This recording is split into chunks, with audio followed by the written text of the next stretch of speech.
आता पाहणार आहोत लोकसभेसंदर्भातल्या महत्त्वाच्या बातम्या लोकसभेचा महासंग्राम मधून। गोडसेंना तिसऱ्यांदा दिल्लीत पाठवायचे, श्रीकांत शिंदेंकडून उमेदवारी घोषित होताच वातावरण तापलं। श्रीकांत शिंदेंच्या घोषणेला अर्थ नाही, नाशिकच्या उमेदवारीचा निर्णय वरिष्ठ पातळीवर होणार, भाजपच्या दिनकर पाटलांची प्रतिक्रिया। नाशिकची जागा धनुष्यबाणावर लढण्याची कार्यकर्त्यांची भूमिका, दिनकर पाटील यांच्याबाबत वरिष्ठ स्तरावर निर्णय होईल, हेमंत गोडसे यांची प्रतिक्रिया। नाशिकात शिवसेनेचाच खासदार असेल, आमचाच उमेदवार जिंकून येईल, संजय राऊत यांच्याकडून विश्वासही व्यक्त। नाशिकमधनं तिकीट मिळालं नाही तर अपक्ष लढणार, श्रीकांत शिंदेंच्या हेमंत गोडसेंच्या उमेदवारीच्या घोषणेनंतर शांतिगिरी महाराज नाराज। मला अनेक पक्षातून फोन आले, मी पुण्यातून लोकसभा निवडणूक लढवणारच, वसंत मोरे निवडणूक लढवण्यावर ठाम।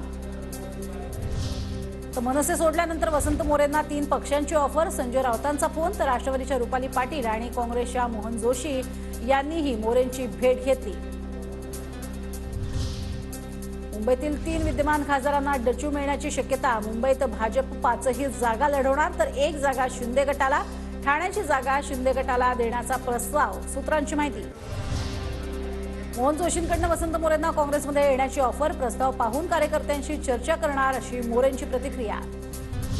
अजित पवार गटाच्या रुपाली पाटलांनी घेतली वसंत मोरेंची भेट, वसंत मोरे राष्ट्रवादीत आल्यास स्वागतच, तर ते अजित पवारांशी थेट संपर्क साधू शकतात, माझ्या मध्यस्थीची गरज नाही, अशी ही प्रतिक्रिया।